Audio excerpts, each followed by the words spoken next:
All right, let's start off this video with one definitive opinion that I have as we continue the post-All-Star break NBA season and head to the finish line. I don't see any team beating the Denver Nuggets this year. Before I continue this video and give you an explanation as to why, give this video a like, subscribe to the channel if you are so inclined. Let's talk about it.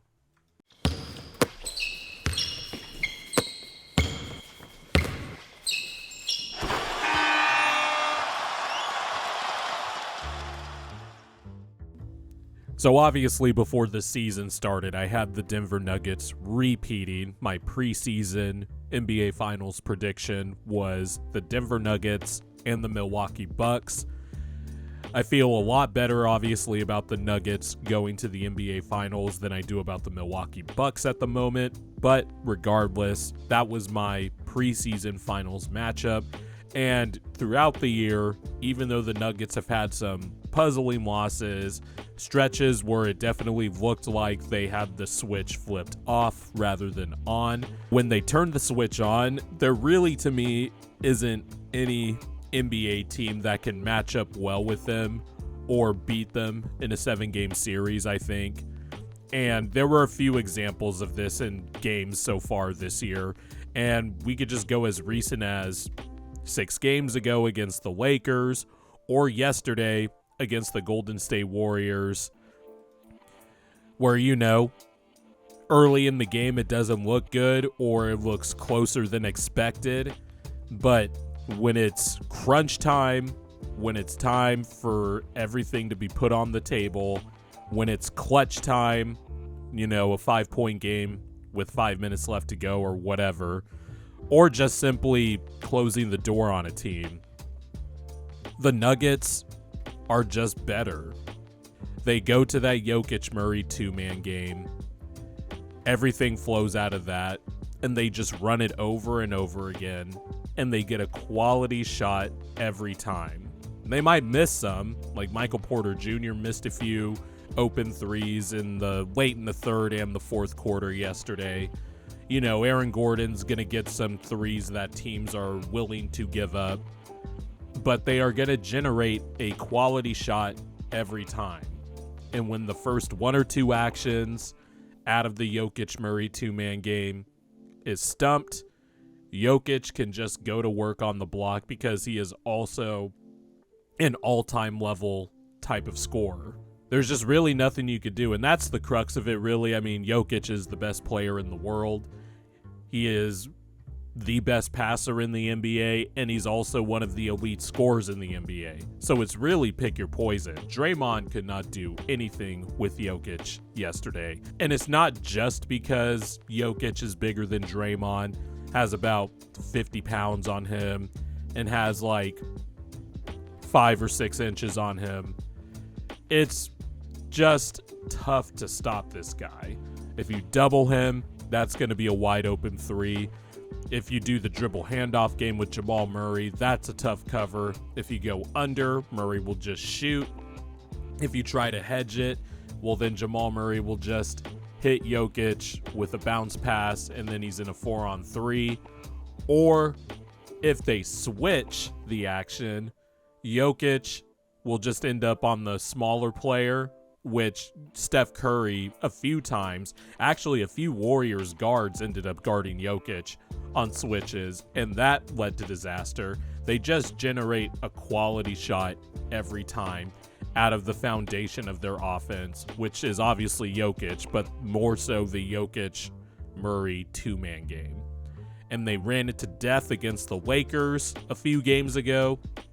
Austin Reeves hit a 3 to tie it at 105 or whatever it was with like 3 minutes left. And the Nuggets just ran Jokic-Murray 2-man game. Different variations of that where Aaron Gordon is involved in screening action or being on the receiving end of a Jokic lob when Jokic catches it in a 4-on-3 or a 2-on-1 or whatever. They just run it over and over and over and over again. And they did that to the Warriors yesterday. They did that to the Milwaukee Bucks during Doc Rivers' debut as the head coach of the Bucks. They could just fall back on that. We can worry about the bench. Can they replace Bruce Brown's production? Peyton Watson, I think, will be a pretty decent answer to that question come playoff time because he has been playing well since the new year. But at the end of the day, it doesn't matter because they have one of the best starting fives in the NBA. Well, it was more so net rating wise, it was the best starting five last year, but they're still a plus 13. The Jokic, Murray, KCP, Aaron Gordon, and Michael Porter Jr. lineup. Then, instead of worrying about the backup center, is Zeke Naji going to get playoff rotation minutes? Is DeAndre Jordan going to see the court in the playoffs? No, they're not. You know why? Because they're going to put Aaron Gordon at center. That's when you know the Nuggets are serious, by the way. Zeke Naji did play yesterday. They also went with the Jokic-Naji pairing for a bit there, like a front court pairing, which is interesting. But when it comes down to it, when it comes down to all the marbles in the playoffs, Michael Malone is going to play Aaron Gordon at center, and that's your answer right there.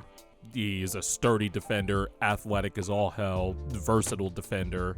That trade really changed everything. You could go back. I did podcast episodes when that trade happened, and I was like, damn, this Nuggets team is going to be a contender because Jokic was already a tier 1 star, especially after that bubble run.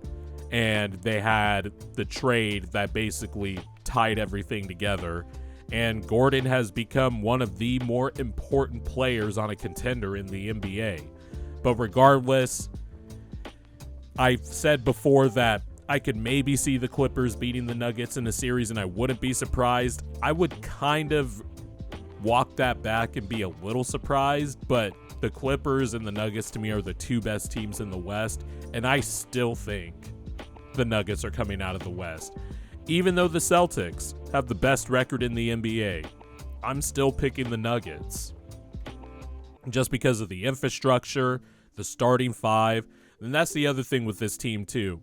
When they lock in, they're really steady defensively. Jokic had a lot of really good defensive plays yesterday. Anticipation at the rim, getting his hands on balls, swiping down. He has really quick lightning hands. He's always had quick lightning hands. And, just great anticipation.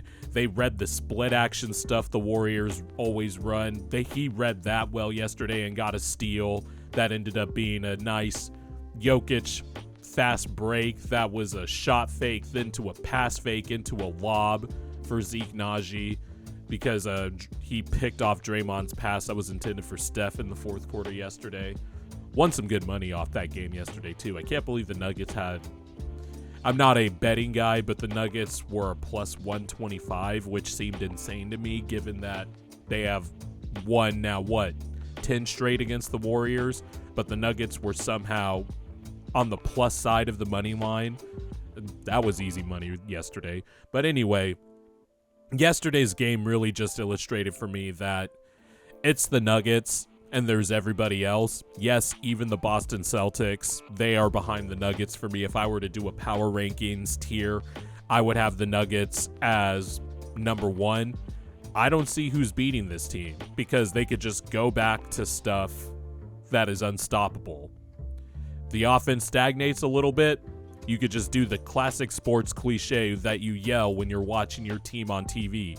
Run your stuff. And the Nuggets will run their stuff. And it's good stuff.